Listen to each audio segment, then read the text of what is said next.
Maka ketika dibawa ke Nusantara, ya dengan membabi buta, mempersamakan agama Islam dengan apa yang ada di Eropa, yakni agama Kristen, dianggap pula agama Islam itu menjadi dogma-dogma yang memperbodoh kalangan bawah untuk kepentingan kalangan atas, sehingga dogma anti agama yang dibawa oleh komunisme itu menjadi dikuatkan juga di Nusantara.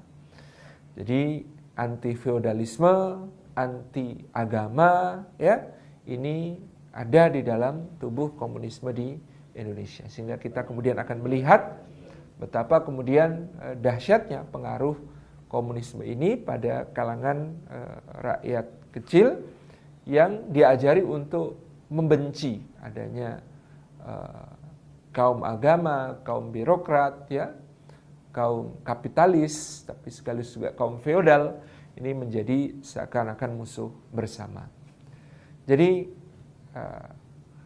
Islam yang justru hadir untuk membawa nyala perjuangan, ini justru oleh komunisme dimusuhi di satu sisi, meskipun pada awalnya mereka berusaha untuk mengambil alih kendali atas wadah perjuangan umat Islam yang sangat besar seperti Sarekat Islam. Ini menjadi satu telaah yang menarik mungkin kalau ada yang mau mentelaah.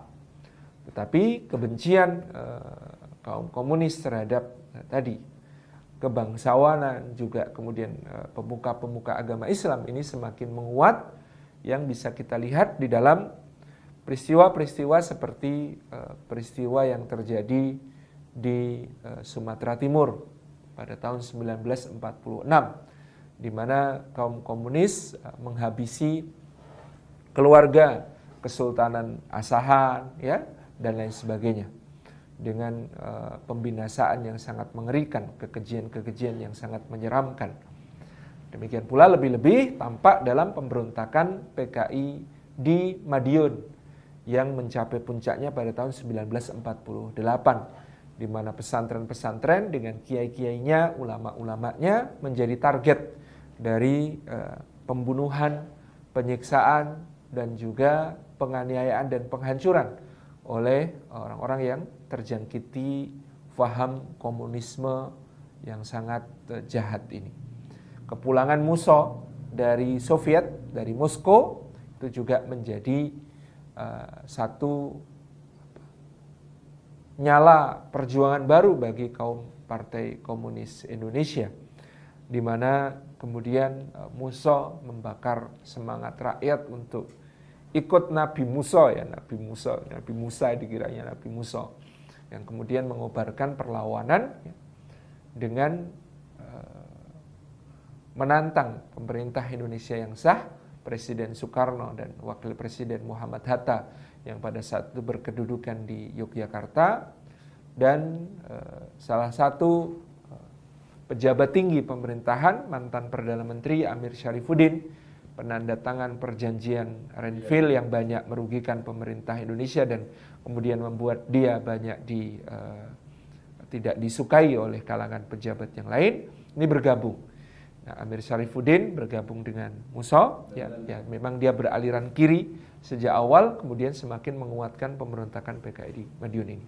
Selain pembunuhan terhadap para kiai, para ulama di pesantren-pesantren seperti Takeran, di Magetan, sampai Gontor, di Ponorogo, ya, dan di berbagai daerah-daerah yang lain, terutama Magetan, Madiun, Ngawi, ya, termasuk korbannya adalah Gubernur Jawa Timur, ya, pada saat itu Gubernur Suryo yang kemudian dibunuh di sebuah hutan di daerah Kabupaten Ngawi. Kemudian juga merembet ke arah barat menuju ke Surakarta dengan pembunuhan-pembunuhan terhadap para pejabat Keraton Surakarta. Beberapa kali Patih Surakarta dari Sosial Pat dan lain sebagainya yang kemudian diculik dan dibunuh. Jadi pejabat administrasi tertinggi di Keraton Surakarta pun menjadi sasaran, ya, penghancuran dan pembunuhan oleh Partai Komunis Indonesia. Jadi, selain ulama-ulama yang ada, mereka juga memusuhi kaum priayi, dan ini sesuai dengan ideologi perjuangan kaum komunis ini. Pemberontakan PKI yang merembet sampai ke Surakarta ini membuat salah satu akibatnya nanti karena ada gerakan anti Swapraja atau gerakan anti pemerintahan lokal yang dipimpin oleh Susuhunan Pakubuwono XII dan Adipati Mangkunegoro ke-8 pada saat itu. Ini membuat daerah istimewa Surakarta akhirnya dihapuskan. Untunglah di Yogyakarta, meskipun PKI juga cukup banyak memiliki pengaruh, ada faktor Sri Sultan Hamengkubuwono ke-9 dan Sri Paku Alam ke-8 yang relatif jauh lebih dicintai rakyat, sehingga kemudian bisa menentramkan supaya kemudian wibawanya ini membuat PKI tidak berani terlalu tampil di sekitar Yogyakarta. Nah, di Madiun yang menjadi pusat gerakan, akhirnya kemudian pemerintah Indonesia mengutus TNI untuk melakukan penumpasan, sehingga pada tahun 1948 itu juga pemimpin mereka Musa ditembak mati. Demikian pula Amir Syarifuddin yang juga dieksekusi di pelariannya, tertangkap dalam pelarian kemudian dieksekusi dan ditumpas. Ini PKI di tahun 1948 mencoba mengkudeta pemerintah yang sah Republik Indonesia yang masih berusia muda, menikam dari belakang, padahal Indonesia sedang menghadapi situasi genting.